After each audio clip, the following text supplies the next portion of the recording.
Initially यहाँ पे आए थे तो ये पूरा का पूरा लैंटाना से भरा हुआ था। मतलब बहुत कम विजिबिलिटी थी। लैंटाना इन्फेस्टेशन लगभग 60 to 70% हुआ करता था। सारी जगह पे लैंटाना था और हमने लैंटाना रिमूव कराया।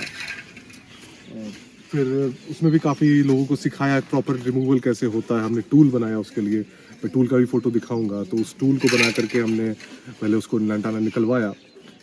फिर यहाँ पे हमारा जो भी स्ट्रक्चर बनाने का था ना, तो स्ट्रक्चर हमने उन्हीं जगहों पे प्लेस किया कि रोड से भी दूर हो, अगल बगल के जो नज़दीक के घर हैं उससे भी दूर हो, साथ ही साथ कोई पेड़ डिस्टर्ब नहीं हो। तो इसीलिए हमारा कोई एक बिल्डिंग नहीं बना, अलग अलग ब्लॉक्स में हमने डिवाइड किया उसको। तो यहाँ पे पहले एक इनिशियली एक हट हुआ करता था, उसको हमने वाटर एंड डॉग टेक्निक से बनाया था। तो उसको भी हटा दिया है। इसमें कुछ और हम कर रहे हैं क्योंकि वॉलंटियर और ज़्यादा लोगों को हम अकोमोडेट कर सके। फिर हुआ कि हमने अलग अलग स्ट्रक्चर्स को अलग अलग तरीके से बनाया। यहाँ पे ये वाला स्ट्रक्चर जो दूसरी तरफ दिखेगा ये किचन ब्लॉक है। तो आइडिया था कि जैसे वॉलंटियर्स आते हैं, लोग और आते हैं रुकने के लिए, ज़्यादा लोग होते हैं तो एक स्ट्रक्चर में मज़ा नहीं आ रहा था। तो उसमें हमने बोला कि भाई किचन अलग कर लेते हैं, किचन डाइनिंग वगैरह वहाँ पे है। ये वॉलंटियर्स के लिए डॉर्मेट्री है। जो दूसरा उधर स्ट्रक्चर दिख रहा है वो गेस्ट के लिए डॉर्मेट्री है। और वहाँ पे हमारा ऑफिस एंड कम्युनिटी हॉल या कह लो कॉन्फ्रेंस हॉल है, उस तरह का मल्टीपर्पज हॉल।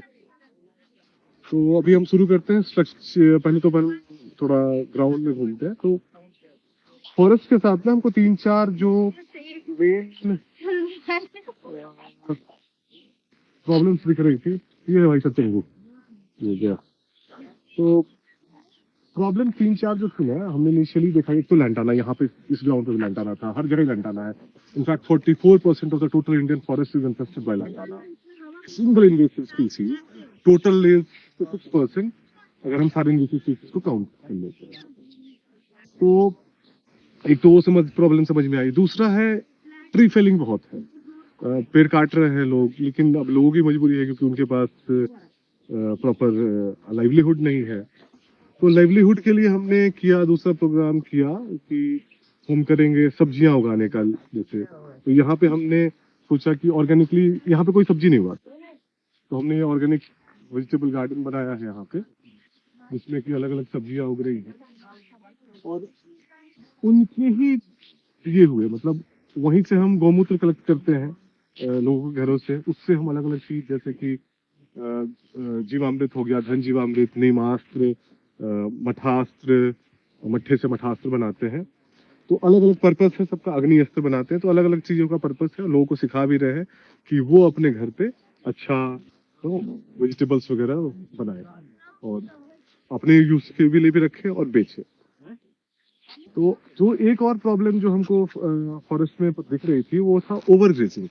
तो क्या होता है कि दिन में सैकड़ों गाय किसान लेके चले जाते हैं और वहां पे वो आपको काउ हर्डर्स होते हैं जो बाकी किसानों का लेकर के भी गाय जाते हैं और वहां पे उसको गाय चराते हैं। रात को जो जंगली जानवर है उनका प्रेशर है, तो इसकी वजह से दोनों के लिए पर्याप्त खाना नहीं। और ऊपर से 44% तो लैंटाना ने रखा है, तो ज्यादा घास ही नहीं है खाने की। इसीलिए जंगली जानवर भी अट्रैक्ट होते हैं टुवर्ड्स फील्ड्स में, और फील्ड्स में लोगों को फिर मचान बना के रहना पड़ता है। तो ये भी बड़ा समस्या हो रही थी। तो हमने को उसके ही समाधान के लिए थोड़ा सा इनकम बढ़ाए लोगों का, और अभी भी इस पे बहुत सारी चीज कर रहे हैं। अभी आते हमको फिर यहाँ पे समझ में आया कि यहाँ पे ना लोग ऑर्चर्ड नहीं है, इनको जानकारी नहीं कि फ्रूटिंग ट्रीज भी लगा सकते हैं, ऑर्चर्ड लगा सकते हैं। जो एक महुआ का पेड़ है, तो गांव के आसपास आपको ना सिर्फ महुआ का पेड़ ही दिखता है, महुआ ज्यादा है। एक आध आम के पेड़ दिख गए तो हमने आम के पेड़ लगाए हैं। सीताफल के पेड़ लगाए क्योंकि जानवर नहीं खाते सीताफल को, मैं स्पेशली मंकीज नहीं खाते, तो सीताफल के पेड़ लगाए हैं। थोड़ा बैम्बू प्लांटेशन भी किया है फेंसिंग में, और जो कि किसान उसको समझ पाए और उसका इस्तेमाल पर कर पाए अपने इसमें। तो फिर हमने करौंदा लगाया है। फिर लगभग हमने इसमें यहाँ पे ना 20-25 स्पीसीज के ट्रीज लगाए अलग अलग, कि लोगों को कम से कम हमसे जब देख के इंस्पायर होंगे और लगाएंगे। उनको भी हम बोल रहे हैं, हम उनको भी हमने कुछ पौधे बांटे सब लोगों को, कुछ सीताफल, कुछ आम और वगैरह वगैरह जो भी उनको पेड़ पसंद था वो दिया। मोरिंगा लगाया, वैसे से बहुत सारे ट्रीज ये दिया। अभी हम आपको दिखाते हैं, ये फिर बच्चे हैं यहाँ पे काफी, और बच्चों को ना पढ़ाई की बड़ी मतलब समस्या है। बच्चे यहाँ पढ़ नहीं पाते हैं, उनको रटा दिया जाता है। तो एक प्रॉब्लम वो हमको समझ में आ रही थी, तो उनको फिर हमने बच्चों के साथ पढ़ाना लिखाना उनको शुरू कराया। तो we are not experts in teaching, but we are seeing if somebody can come and teach those kids. इसीलिए हमारा वो हॉल बनाने का पर्पस था कि वहाँ बच्चे भी पढ़ सके, हम किसानों को भी बिठा करके समझा सके। तो एक स्पेस चाहिए था, इसलिए हमने वो हॉल बनाया। तो हम देख रहे हैं, और बच्चों में स्पोर्ट्स को प्रमोट कर, छोटे बच्चों के लिए हमने यहाँ पे झूले वगैरह बनाए हैं। ये झूला वगैरह छोटे बच्चे आते हैं, शाम को खेलते हैं यहाँ पे। अभी आज नहीं आया, एग्जाम वगैरह चल रहा है। और इस एरिया में जैसे हमने सरसों भी खेती किया था, तो हमने लगभग 41 स्पीसीज अभी हमारे कैंपस में पेड़ को छोड़ दिया जाए तो सब्जी और सरसों, हमने कोदो किया था, ये सब मिला के कुछ 40 तरह की चीजें हमने की है। और कुछ एक 20-25 फल के अलग से झाड़, तो टोटल 65-70 के आसपास है। ये वाटरमेलन उग रहा है, वाटरमेलन यहाँ अच्छा होता है।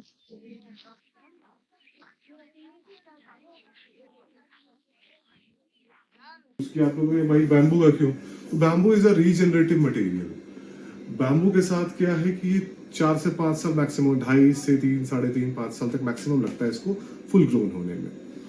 तो हमने ये बैम्बू को लिया, फिर बैम्बू को ट्रीटमेंट, ये CCBN बोरिक बोरैक्स ट्रीटमेंट अलग अलग जैसे यूसेज के हिसाब से वो ट्रीट हुआ है, और उसको हमने इस्तेमाल किया है। वुड इसलिए नहीं किया, वुड के साथ क्या है कि वुड को 30 से 40 साल, बहुत साल लगते हैं उगने में, तो इसलिए bamboo it's a regenerative material. हमारे जितने भी ये डोर्स एंड विंडोज दिख रहे हैं, ये सारे डोर्स एंड विंडोज रिफर्बिश्ड हैं। हम कबाड़ में गए, वहां से हमने निकाल करके इसको अपने हिसाब से रिफर्बिश करवाया।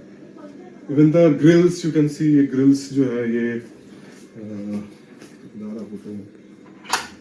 इस तरह हिरन के शेप वाले, ये भी पहले के पुराने बिल्डिंगों से निकाले गए लोहे को हमने डिजाइन किया और उसको लगाया।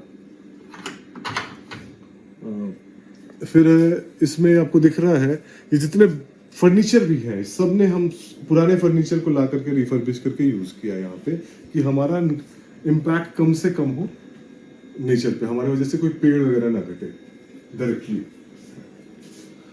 अब इस स्ट्रक्चर में एक चीज देखिए, यहाँ पे नीचे होल्स बने हुए हैं, इस तरह से बने हुए हैं। ये क्या, ठंडी हवा हल्की होती है तो ठंडी हवा इधर से घुसती है और गर्म हवा ऊपर से निकल जाती है। ऊपर से लूवर्स है, बाहर से लूवर्स अच्छे से लाइट दिखेगा, तो ये लूवर्स अच्छा एक इफेक्ट भी देता है। लूवर्स के पीछे भी 2-3 कारण है। एक तो ये गर्म हवा को निकलने में काम देता है, दूसरा इसका एस्थेटिक्स है जो कि काफी अच्छा दिखता है। तीसरा क्या है कि नॉर्थ का रिफ्लेक्टेड लाइट, हमने इसमें नॉर्थ फेसिंग इसलिए रखा है कि नॉर्थ का ये रिफ्लेक्टेड लाइट आपकी बिल्डिंग में घुस आता है, तो दिन में यहाँ पे लाइट जलाने की जरूरत नहीं होती। आपने देखा होगा कि कोई लाइट नहीं जल रहा था दिन में, और काफी लाइट था यहाँ पे। इसमें आपको टॉयलेट में 2 सीट्स दिख रहे होंगे टॉयलेट के। ऐसे नहीं है कि आदमी बैठ करके अखबार पढ़ रहा, सामने 2 आदमी बैठ करके साथ में यूज करेंगे, नहीं। एक हम पहले यूज करते हैं, ये यूरिन सेपरेटर कंपोस्ट टॉयलेट है। तो इसमें हमारा जो ह्यूमन एक्सक्रीटा, जो हमारा पूप है, वो एक तरफ जाता है, यूरिन दूसरे तरफ आता है। यूरिन फिर जो है जंगल की तरफ कुछ प्लांट्स को चला जाता है पीछे की तरफ, और जो हमारा जो पूप है वो बाद में कंपोस्ट हो जाता है। इसमें हम यूज करते हैं, ये पत्ते वगैरह हम डाल देते हैं, तो ये रिच गुड कार्बन, और ये बहुत बढ़िया खाद बनाता है। इस पर हमारा एक वीडियो भी है, मैं आपको दिखाऊंगा वो वीडियो। तो इस तरह से ये पानी में मिल करके, जो थोड़ा बहुत पानी हम यूज करते हैं उसके साथ ये यूरिन, और साथ में बाथरूम का जो पानी होता है, ये सारा यूरिन के साथ जाकर के यूरिन को वो डिल्यूट कर देता है और पौधों में चला जाता है, which is we do use it in non eatable plants.